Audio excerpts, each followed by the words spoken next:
천사의 아침 방문을 찾아오신 여러분을 환영합니다. 오늘도 아침 예배 말씀으로 믿음과 위로의 시간을 갖게 되길 바랍니다. 성도 여러분 안녕하십니까? 오늘도 아침 예배에 찾아오신 성도님들을 진심으로 환영합니다. 오늘도 면류관에 대한 말씀이 이어집니다.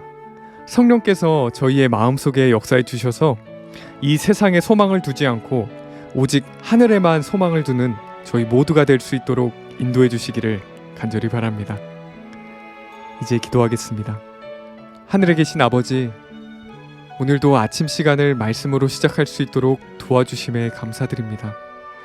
아침 예배를 통해서 이 세상에 소망을 두지 않고 오직 하늘에 소망을 두며 하나님을 기쁘시게 하는 자들이 될 수 있도록 인도하여 주시옵소서. 또한 말씀에 순종하여 사탄의 공격과 기만으로부터 보호하여 주시옵시고 주님의 뜻이 이루어질 수 있도록 도와주시옵소서. 오늘도 말씀을 전하시는 목사님께 성령의 능력으로 함께하여 주셔서 말씀을 전하실 때 하나님의 뜻이 온전히 전달될 수 있도록 인도하여 주시옵소서. 예수님의 이름으로 기도드립니다. 아멘. 안녕하십니까 성도 여러분. 오늘도 이 세상 면류관과 하늘 면류관에 대한 이야기를 살펴보겠습니다. 천사들의 이야기입니다. 성도 여러분, 우리는 이 세상에서 성실하게 일해야 합니다. 열심히 일한 결과가 부족할지라도 주께서 나에게 허락하신 것에 만족하고 감사해야 합니다. 감사하지 않으면 어떻게 될까요? 그렇게 되면 자꾸 세상 면류관을 바라보게 되는 것입니다. 우리가 감사해야만, 주께서 우리에게 주신 것에 감사해야만, 만족해야만 하늘 면류관 바라보며 좁은 길을 갈 수 있는 것입니다. 자, 오늘 본문 성경절 보겠습니다. 너희가 그리스도와 함께 다시 살리심을 받았으면 위의 것을 찾으라. 거기는 그리스도께서 하나님 우편에 앉아 계시느니라.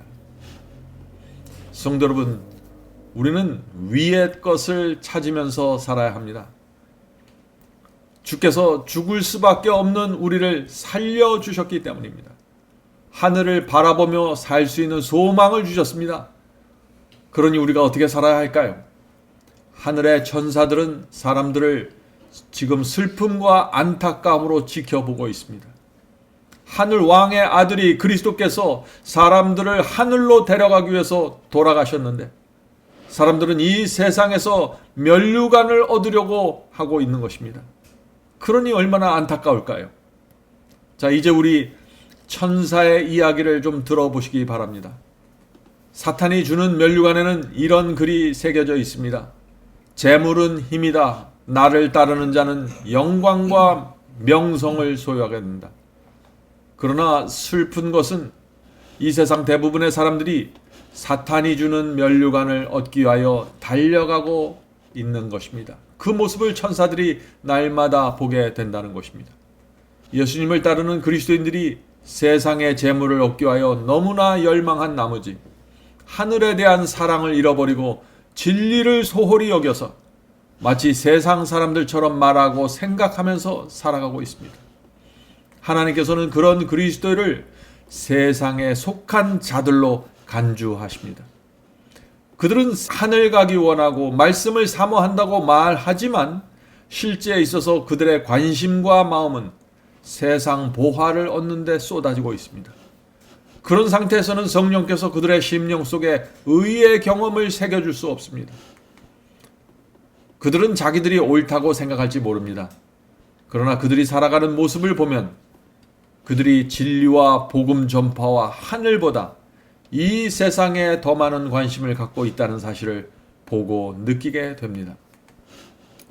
왜 그들이 세상과 재물에 깊은 관심을 갖게 되었을까요? 처음에 그들은 진리를 이해하고 기뻐했습니다. 그러나 그들은 주께서 주신 진리의 빛을 소중히 마음에 품지 않았습니다. 진리를 이해하고 깨닫는 선에서 만족했습니다. 진리의 빛을 삶 속으로 깊이 옮기는 일을 소홀히 했습니다. 그때부터 그들의 마음에서 불타던 진리의 빛이 어두워지기 시작했습니다. 마음과 애정이 세상으로 기울어지기 시작했습니다. 유대의 젊은 법관이 한 번은 예수님께 와서 선생이여 내가 무슨 선한 일을 하여야 영생을 얻으리까 라고 말했을 때 예수께서는 가난한 자들에게 소유를 나눠주라고 말씀하셨습니다. 그때 우리 천사들은 마음을 조아리면서 그가 어떻게 반응할까를 지켜보았습니다. 그러나 그 법관은 마음이 재물에 붙잡혀 있다는 사실을 보여주었습니다. 그에게 있어서 재물은 하늘의 면류관보다 귀한 가치가 있었던 것입니다. 결국 젊은 법관은 슬픈 얼굴을 하고 주님을 떠나 돌아가게 되었습니다. 지금도 젊은 법관과 같은 사람들이 많이 있습니다. 주님을 영접했고 구원받기 원한다고 말하면서 세상 면류관을 위하여 모든 정력과 에너지를 바치고 있는 것입니다. 심지어 하나님의 말씀과 계명을 짓밟으면서까지 세상 면류관을 향해 가고 있습니다. 젊은이들로부터 나이 든 자들까지 재물에 붙잡혀 있습니다. 흰 머리가 머리를 덮어가고 있고 얼굴에 주름이 깊게 파여갈 때 사람들은 자신에게 주어진 은혜의 시간, 구원을 위한 시간과 기회가 끝나가고 있다는 사실을 인식해야 합니다. 깨어서 머리를 들고 하늘을 바라보고 말씀에 집중해야 합니다. 그러나 이제 곧 무덤에 들어갈 사람들까지도 돈에 대한 집착을 버리지 못하고 있습니다. 그런 모습을 보는 우리 천사들에게 너무나 큰 고통입니다. 노인이 되어 갈수록 열려진 무덤을 보면서 겸손하게 주님께 가까이 가야 합니다. 재물에 여유가 있는 사람들은 주변의 어려운 자들을 돌보아야 합니다. 어려운 친척들과 친구들을 보살펴 주어야 합니다. 이 세상을 힘겹게 살아가는 자들을 위하여 깊은 동정을 가져야 합니다. 많은 사람들이 스스로 속고 있습니다. 진리를 감추인 보화처럼 열렬하게 찾지 않습니다. 세상 일로 마음이 너무나 복잡하고 어려운 상태입니다. 마가복음 4장 19절 세상의 염려와 재리의 유혹과 기타 욕심이 들어와 말씀을 막아 결실치 못하게 되는 자요. 성도 여러분, 이 세상 염려와 재물의 유혹이 들어오면은, 욕심이 들어오면은 말씀을 막아버립니다. 말씀이 내 속에서 생명이 되지 못하고 나는 성장하지 못하게 됩니다. 자, 성도 여러분, 그렇다면 우리가 어떻게 사탄이 뿌려놓은 이 재물의 유혹을 물리칠 수 있을까요? 우리가 이 세상을 어떻게 하면 믿음으로 살아갈 수 있을까요? 저는 오늘 말씀을 마치면서 히브리서 11장을 읽으려고 합니다. 히브리서 11장에 나오는 모든 분들은 믿음으로 살았고 구원받았습니다. 하나님께서 말씀하시면 그 말씀을 그대로 믿는 믿음 때문에 이 세상 유혹을 물리치고 사탄의 공격에서 보호받을 수 있었습니다. 자, 이제 믿음이 무엇이고 믿음이 있으면 왜 구원받게 되는지 살펴보겠습니다. 제가 쉬운 성경으로 펼쳐서 읽겠습니다. 히브리서 11장입니다. 믿음은 우리가 바라는 것들에 대해서 확신하는 것입니다. 우리 눈에 보이지 않지만 그것이 존재하고 사실임을 아는 것이 믿음입니다. 구약시대 사람들도 믿음으로 하나님의 인정하심을 받았습니다. 아벨은 믿음으로 하나님께 더 나은 제사를 드렸습니다. 하나님께서는 아벨이 드린 제사를 기뻐 받으시고 그를 의인이라고 부르셨습니다. 아벨은 죽었지만 여전히 그의 믿음이 무엇인지 우리에게 말해주고 있습니다. 믿음으로 에녹은 죽지 않고 하늘로 옮겨져서 아무도 그를 볼 수 없게 되었습니다. 하나님께서 그를 하늘로 데리고 올라가신 것입니다. 성경은 그가 이 땅에 사는 동안 진실로 하나님을 기쁘시게 하는 자였다고 증언합니다. 믿음은 하나님을 기쁘게 하는 것입니다. 믿음이 없이는 그 누구도 하나님을 기쁘시게 할 수 없습니다. 하나님께 나오는 자는 그가 계시다는 것과 그를 찾는 자들에게 상 주시는 분이라는 것을 진심으로 믿어야 합니다. 믿음으로 노아는 아직 보지 못하는 일에 대한 하나님의 경고를 들었습니다. 노아는 하나님께 순종해서 그의 가족을 구원할 방주를 지었습니다. 그는 믿음으로 세상의 불순종을 정죄하였고 믿음을 쫓는 의의 후사가 되었습니다. 믿음으로 아브라함은 하나님의 부르심에 순종했습니다. 그는 가야 할 곳도 모른 채 자기 고향을 떠났습니다. 아브라함은 믿음 때문에 하나님께서 자기에게 약속하신 땅에 가서 살 수 있었습니다. 그는 약속한 땅에 도착했지만 그곳에서 갈 곳 없는 나그네처럼 살았고 같은 약속을 받은 이삭과 야곱과 함께 장막에 거했습니다. 아브라함이 바라본 것은 이 땅에서의 약속이 아닙니다. 그는 영원한 터가 있는 하늘 예루살렘 성을 바라보았습니다. 이 사람들은 모두 믿음을 따라 살다가 죽었습니다. 그들은 하나님께서 그의 백성에게 약속하신 것을 받지는 못하였으나 앞으로 올 것을 멀리서 보고 기뻐했습니다. 그들은 스스로 자신들이 이 땅에서 나그네일 뿐이라고 고백했습니다. 이것은 그들이 하늘 본향을 찾고 있다는 사실을 증거합니다. 만일 그들이 떠나온 이 땅의 고향을 생각한다면 언제든지 다시 되돌아갈 수도 있었을 것입니다. 그러나 그들은 더 나은 고향을 기다리고 있었는데 그것은 바로 하늘에 있는 고향이었습니다. 그래서 하나님께서는 저들의 하나님이라고 불리우는 것을 부끄러워하지 않으시고 그들을 위하여 한 성을 예비해 주셨는데 그것이 하늘 예루살렘 성입니다. 아브라함은 하나님께 시험을 받았을 때 믿음으로 이삭을 제물로 바쳤습니다. 그는 하나님께서 약속하신 아들을 받았음에도 불구하고 그 아들을 바친 것입니다. 하나님께서는 아브라함에게 내가 네게 약속한 후손은 이삭을 통해 나올 것이다 라고 말씀하셨습니다. 아브라함은 하나님께서 죽은 사람도 부활시키고 살려주신다는 것을 믿었습니다. 아브라함이 이삭을 돌려받았을 때 마치 죽었다가 살아난 것처럼 이삭을 다시 받은 것입니다. 믿음으로 요셉은 죽을 때 이스라엘 백성이 애굽에서 떠날 것을 말하였고 자기의 시신을 갖고 애굽을 떠나라고 명했습니다. 요셉은 이스라엘이 애굽의 재물과 안정된 삶 때문에 하나님을 잃어버릴 것을 두려워한 것입니다. 믿음으로 모세의 부모는 그가 태어날 때 석 달 동안 그를 숨기며 키웠습니다. 그들은 애굽 왕의 명령을 거역하는 것도 두려워하지 않았습니다. 믿음으로 모세는 장성한 후에 바로 딸의 아들이라고 불리우는 것을 거절했습니다. 모세는 잠시 동안 죄악의 즐거움을 누리기보다는 하나님의 백성과 함께 고난받는 것을 선택했습니다. 그는 애굽의 온갖 재물을 가지는 것보다 그리스도를 위해 고난받는 것이 더 낫다고 생각했습니다. 그는 오직 하나님께서 주실 상만을 바라보았습니다. 믿음으로 모세는 애굽을 떠났으며 바로 왕의 분노를 두려워하지 않았습니다. 모세는 보이지 않는 하나님을 마치 보이는 듯이 바라보며 꿋꿋이 참았습니다. 32절입니다. 믿음에 대한 더 많은 이야기가 필요합니까? 기드온, 바락, 삼손, 입다, 다윗, 사무엘 그리고 다른 예언자들을 다 말하려면 시간이 모자랄 것입니다. 그들은 믿음으로 나라들을 정복하고 의를 행했으며 믿음으로 하나님께서 약속하신 것을 받았고 사자의 입을 막았습니다. 믿음으로 큰 불을 막아내며 칼날을 피했습니다.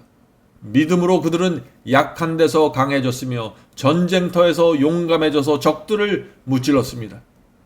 믿음으로 여자들은 죽은 가족이 다시 살아나는 것을 보았습니다. 또 믿음으로 어떤 이들은 죽은 후에 더 나은 삶으로 부활할 것을 생각하면서 고문을 당하고 풀려나는 것을 거절하기도 하였습니다. 믿음으로 어떤 이들은 조롱을 받았으며 매를 맞았습니다. 어떤 이들은 묶인 채로 감옥에 끌려갔습니다. 그들은 돌에 맞아 죽었고 몸이 반으로 잘리기도 하였으며 칼에 찔려 죽기도 하였습니다. 양과 염소 가죽을 두르고 가난과 고난과 학대를 견뎌야 했습니다. 그들에게 세상은 아무런 가치가 없었습니다. 그들은 광야와 산과 동굴과 땅굴에서 살았습니다. 성도 여러분, 오늘 아침에 히브리서 11장의 말씀을 들으면서 무엇을 생각하셨습니까? 믿음이 무엇인지 보이십니까? 믿음으로 산다는 것이 어떤 것인지 보이시나요? 왜 성경이 믿음으로 구원받는다고 말하는지 그 이유를 아시겠습니까? 우리는 온 마음을 다해 하나님을 믿어야 합니다. 하늘 예루살렘 성을 주시겠다고 약속하신 하나님을 믿어야 합니다. 온 하늘을 상급으로 주신다는 하나님의 약속을 믿어야 합니다.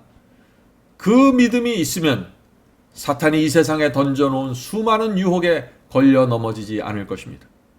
하나님께서 내게 주신 것들을 자유롭게 나누고 감사하며 헌신하면서 살게 될 것입니다.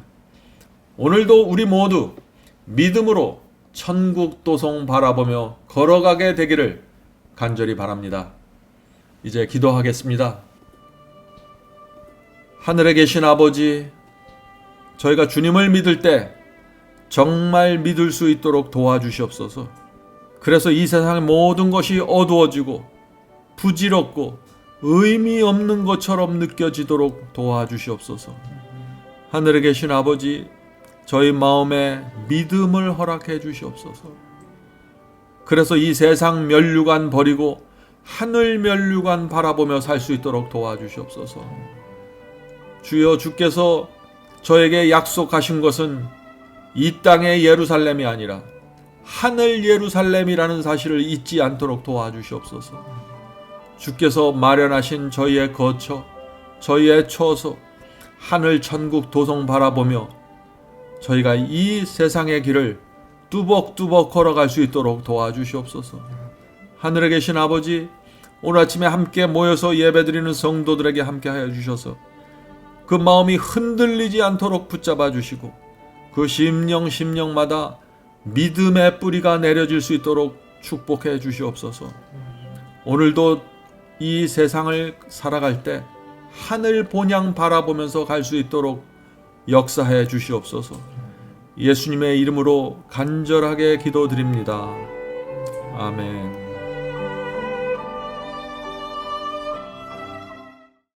성도 여러분, 마지막 사명에서는 아침 예배 채널을 유튜브에서 별도로 운영하고 있습니다. 아침 예배 채널에서는 매일 새벽 4시에 예배 영상이 올려지고 있으며 특별히 아침 9시에 생방송 예배가 진행됩니다. 아침 9시 생방송 예배가 아침 예배 채널의 독특한 특징입니다. 원하시는 분들은 유튜브에서 아침 예배 채널을 별도로 구독 신청하여 주시면 저희와 함께 생방송으로 아침마다 예배 드릴 수 있습니다. 매일 아침마다 하나님의 말씀으로 저희 모두가 주 앞에 나와 예배 드리는 신앙으로 함께 나가게 되길 간절히 바랍니다. 감사합니다.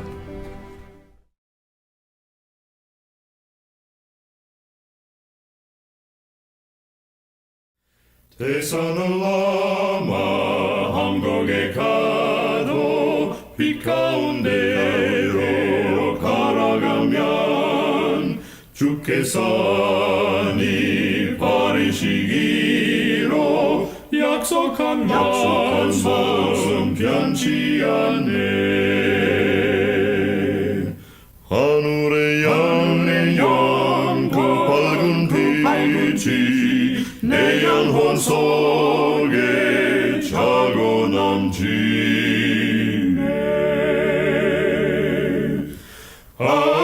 할렐루야, 널 기뻐하며 주 이름 높이 찬양하리. 관영한 자비 널 기뻐하며 영원한 장금 목적하고 그 크신 이름 찬양함으로 날마다 빛에 걸어가리. 하늘의 양 그 밝은 빛이 내 영혼 속에 차고 넘치네. 할렐루야, 널 기뻐